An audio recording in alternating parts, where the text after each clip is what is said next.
Breaking news. The courtroom just erupted with shock as Judge Lyman delivers a ruling nobody saw coming. Perez Hilton, who looked moments away from total defeat, is suddenly thrown a lifeline, and Blake Lively's legal strategy may have just suffered. A devastating blow. Stay tuned, because this twist changes everything. The atmosphere around this case has been nothing short of electrifying, because what began as yet another exhausting hearing filled with tension, confusion, and uncertainty has now transformed into a moment of shock and vindication that nobody could have scripted. And as the news spread across every corner of the online legal commentary world, people who had been bracing themselves for the worst suddenly felt the weight lift off their shoulders, because Judge Lyman, the very same figure that critics and even Perez Hilton himself accused of bias, of leaning too heavily in Blake Lively's favor, of ignoring fairness when it suited the powerful, suddenly did the one thing almost nobody thought he would. He sent the case back to Nevada, stripping away the jurisdiction that Lively was counting on, and restoring a sense of balance to a fight that had seemed hopelessly one-sided. And the reaction was instant, because Perez, who had walked into this hearing looking exhausted, defeated, and drained of energy, suddenly had a lifeline. He had spent weeks battling not only the pressure of being dragged into a lawsuit far outside of his comfort zone, but also the endless barrage of commentary accusing him of not being prepared, of being over his head, of being moments away from collapse. And yet, as Judge Lyman's 7-page order hit the record, everything changed, because instead of being cornered, instead of being punished for filing motions that some believed weakened his defense, the judge emphasized his pro se status. He acknowledged that Perez Hilton was not a trained attorney, that he did not have the years of technical training to navigate legal traps, and that, as such, the court had a responsibility to give him a measure of protection to ensure that he was not stripped of his rights, simply because he lacked formal representation. And that acknowledgement in itself was staggering, because time and again, courts are criticized for steamrolling over individuals without lawyers. But in this case, Lyman drew a line. He made it clear that Perez had not waived his objections, that his filings in Nevada had been consistent and deliberate, and that no matter what clever arguments Lively's team tried to spin, there was no evidence that he had consented to jurisdiction in New York. And this was more than just a procedural technicality, because it symbolized a reversal in momentum. It proved that even the most embattled figures in this sprawling Hollywood legal war could find a moment of justice, even if that justice arrived later than anyone wanted. And while Perez had felt utterly defeated earlier in the day, believing the Nevada judges' comments had left him exposed, what nobody knew was that behind the scenes, Judge Lyman had already been preparing this order, meticulously researching case law, citing precedent, crafting an explanation so detailed and airtight that it would not only shield Perez, but also send a message to everyone watching that this court would not allow itself to be painted as malicious or vindictive, that fairness still had a place even in a battle dominated by fame, wealth, and power. And as Andy Senior and Leanne Newton broke down the details live on stream, their voices carried the mix of relief and astonishment that so many others were feeling, because even those who had been the harshest critics of Judge Lyman were forced to acknowledge that in this moment he had done the right thing. And that acknowledgement was powerful, because it broke through weeks of pessimism, weeks of online debates declaring the judge hopelessly biased, weeks of speculation that Blake Lively's legal team would steamroll every obstacle in their path, and suddenly there was a pause. Suddenly there was proof that the system could still work, that a high-profile figure like Perez Hilton could be recognized as a vulnerable pro se litigant deserving of fairness. And that realization began to ripple outward through the media, through social platforms, through every outlet covering this explosive case. And the emotional charge of it all cannot be overstated, because Perez, who had said some of the harshest words imaginable about Judge Lyman, who had publicly accused him of bias, was now being protected by the very same man. And that irony made the entire moment almost cinematic, because here was a judge being attacked, criticized, doubted, yet when the chance came to punish Perez, he instead protected him, choosing fairness over retaliation, choosing principle over ego, and in doing so, altering the trajectory of this entire legal saga, because now Blake Lively's attempt to compel Perez in New York was denied without prejudice. And while that meant she could theoretically try again, it also underscored just how weak her arguments had been, and how slim her chances were of forcing the issue back into play. And as Leanne Newton explained, during the analysis, this was not a slapdash ruling thrown together in haste. This was a carefully written 7-page decision built on case law research, precedent, and clarity. The kind of ruling that makes it extremely difficult to challenge or undo, and for those watching, it felt like the ground had shifted beneath their feet, because what seemed like an inevitable march toward Lively's dominance had suddenly been disrupted, leaving the door open for Perez to regroup, and for others, facing similar subpoenas, to feel hope. And that hope is a powerful force in any legal battle, especially one playing out so publicly and dramatically. What makes this entire twist even more astonishing is the emotional roller coaster that played out not only in the courtroom, but also across the online community that has been following every detail of this case. Because the moment Perez Hilton walked into the Nevada courthouse, he looked like a man carrying the weight of the world on his shoulders. He had no legal team flanking him, no polished attorney whispering strategies in his ear, just the daunting knowledge that he was standing up against a Hollywood machine backed by resources, connections, and relentless pressure. And as the Nevada judge initially gave remarks suggesting that jurisdiction might not be proper in Nevada, the mood soured instantly. Perez appeared defeated, slumping in his seat, believing that all of his motions had been for nothing, and that Blake Lively's legal team had succeeded in forcing him onto their battleground in New York. And across the internet, commentators were already typing their obituaries for his defense-crafting narratives about how he had been outplayed and how his days of resisting subpoenas were over. But then, like lightning striking out of a clear sky, Judge Lyman's 7-page order was filed, and it rewrote the story in real time, undoing the despair and injecting a sense of hope and triumph. And when Andy Senior and Leanne Newton jumped onto the live stream to break the news, the energy was electric, because what had seemed like the darkest chapter was now a shocking victory. And the way Andy described it captured the astonishment perfectly. He reminded everyone that while he had criticized Lyman before, he had always held back from calling him irredeemably biased. He wanted to give him the benefit of the doubt. And now that patience paid off, because Lyman had not only ruled correctly, but had gone out of his way to explain why Perez's pro-SC status mattered, why the court could not allow him to be steamrolled into waiving rights he did not even know he was waiving. And that depth of reasoning resonated deeply with viewers who had grown tired of legal maneuvers that seemed designed only to exhaust and intimidate. And in Leanne's analysis, the decision carried even more weight because it did not simply reject Blake Lively's attempt on a narrow technicality. It dismantled the foundation of her argument by pointing out that Perez had been consistent all along in objecting to jurisdiction in New York, that nothing in his filings suggested consent, and that no matter how many times her attorneys tried to frame his protective order as a surrender to jurisdiction, the record showed the exact opposite. And that clarity was devastating to her position because it left little room to spin. The outcome is anything but a setback, and when you consider the timing, the impact grows even greater, because the Nevada hearing that had looked so fruitless now gained new life, with Tuesday's upcoming date suddenly looming large. And rather than walking into that hearing battered and defeated, Perez can now step in with momentum, with the confidence that a federal judge in New York has affirmed his right to fight this battle in his home jurisdiction. And that shift in energy is priceless. In a legal war where perception often shapes reality, and in Hollywood, perception is everything. And what makes this so gripping is the sense that the balance of power is not as absolute as many believed. Because for weeks, the narrative was that Blake Lively was unstoppable, that she could bend the courts to her will, that even high-profile commentators like Perez Hilton would crumble under the pressure. But this ruling proves that the system has cracks, and those cracks can be exploited. When the law is on your side, and as observers digest this shockwave, the implications stretch far beyond Perez himself. Because if the court acknowledges the vulnerability of pro-SE litigants here, then what does that mean for other journalists? Commentators or creators who may be dragged into the fight? Does it set a precedent that they too will be afforded protection? Does it warn Lively's team that their attempts to scattershot subpoenas across the media landscape may not work as effectively as they thought? And those questions fuel suspense, because every twist in this saga seems to open new doors and create new uncertainties.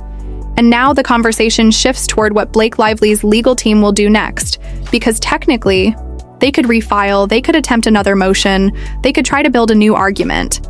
But the reality is that the ruling's language makes it extraordinarily difficult to find new footing. And as Leanne pointed out, the only path forward would require them to prove that Perez has genuine ties to New York as a journalist, that his conduct falls under that jurisdiction. But the record shows that is simply not true, and so the likelihood of success is minimal, which means this defeat may not just be a stumble, but a signal that their strategy is unraveling. And when strategies unravel in Hollywood legal battles, the ripple effects can be massive because every opposing party takes note. Every journalist under subpoena sees light at the end of the tunnel, and even the public watching from afar begins to question the inevitability of the star's dominance. And that erosion of inevitability is critical, because much of Blake Lively's leverage comes from the aura of control. The impression that nothing can stop her, that every legal avenue will bend to her will. But the moment cracks appear, that aura weakens. And when it weakens, opponents become bolder, allies become cautious, and the entire dynamic shifts. And we are witnessing that shift in real time, because as the streams lit up with reactions, viewers flooded the chats with hallelujahs, with celebratory messages, with relief and astonishment. Not just because Perez had won this battle, but because it represented something larger. It was proof that fairness still mattered, that the court would not allow a pro se litigant to be trampled, simply because he lacked money or representation. And that symbolic victory resonates because it speaks to every ordinary person watching who fears that the legal system only works for the wealthy and the powerful. And in that sense, Judge Lyman's ruling is more than just a procedural decision.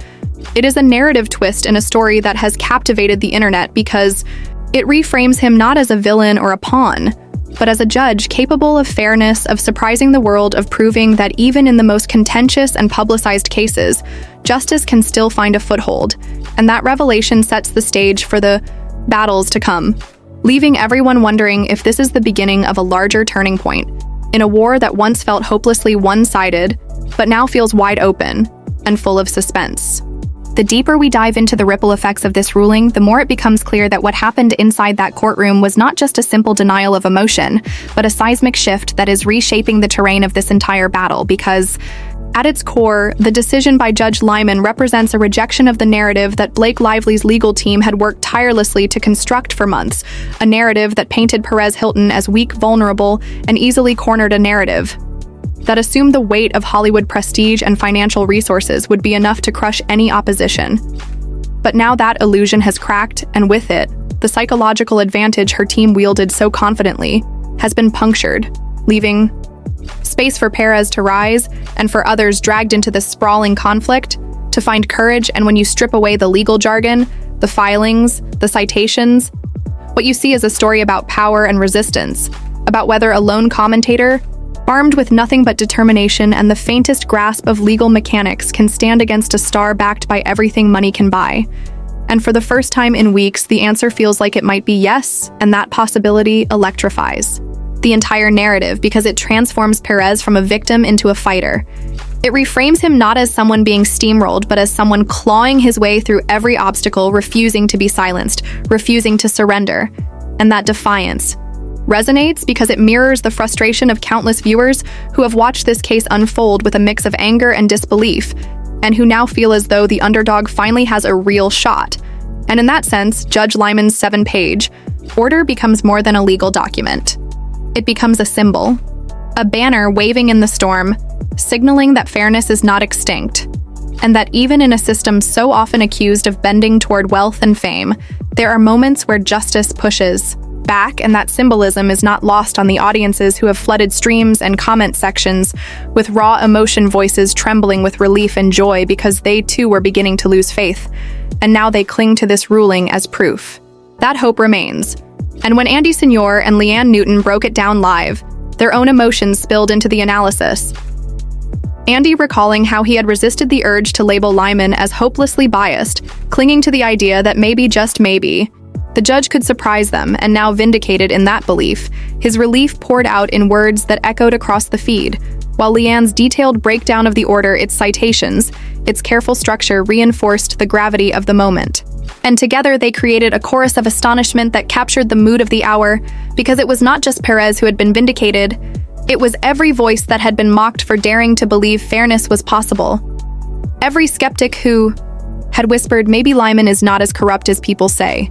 And that collective vindication is powerful because it unites communities across digital platforms into a single shared experience of shock and celebration. And as that energy reverberates, outward attention turns to what comes next, because Tuesday's Nevada hearing looms like a storm cloud on the horizon. And now, instead of being a scene of despair, it promises to be a battleground alive with possibility. Perez can walk into that Courtroom not as a man already defeated, but as one freshly armed with judicial recognition of his rights. And that matters because perception fuels confidence, and confidence fuels strategy. And while he may still lack the legal polish of a trained attorney, he no longer lacks momentum. And momentum in a case like this can be more valuable than gold. And yet the suspense grows heavier because lurking beneath the celebration is the knowledge that Blake Lively's team is far from finished. They are relentless, calculating, and unwilling to concede ground easily. And even though this ruling ties their hands in New York, they will undoubtedly regroup, hunting for new ways to press the attack. And that uncertainty gnaws at the edges of the victory. Because while Perez may have won today, tomorrow brings new risks, new filings, new attempts to grind him down, and that constant looming threat fuels the emotional intensity of this saga, turning every victory into a temporary reprieve rather than a permanent shield. And yet even that fragility feeds into the drama because it keeps audiences perched on the edge of their seats, desperate to see whether Perez can withstand the next blow, whether the cracks in Blake Lively's armor will widen, or whether she will find a way to seal them shut. And in that tension lies the beating heart of this story, because every twist feels like it could tilt the balance forever. Every ruling feels like it could be the decisive stroke that determines who emerges victorious and who is left in ruins. And that is why this particular ruling carries such immense weight, because it did not just block a single motion, it challenged the perception of inevitability. It demonstrated that Perez was not alone in the wilderness, that even the judge he had criticized most harshly was willing to stand between him and injustice. And that irony makes the story almost poetic, because it proves that grudges do not dictate outcomes, that fairness can triumph, even in the face of hostility. And that reality resonates not only with Perez, but with everyone watching who has ever felt powerless against a system designed to overwhelm them. And as that resonance spreads, the suspense only deepens, because now every eye turns to Nevada, to the upcoming Tuesday hearing, to the possibility that momentum may finally swing fully in Perez's favor. And if that happens, the implications for Blake Lively's larger case could be devastating, because her ability to use journalists and commentators as tools of pressure may collapse, leaving her to fight without the intimidation factor she once wielded so effectively. And that possibility transforms this single ruling into a harbinger of upheaval, suggesting that the tides of this legal war are shifting in ways no one could have predicted, and leaving us all wondering just how far the cracks will spread, and whether this victory is the first of many or a fleeting moment of relief before the storm returns.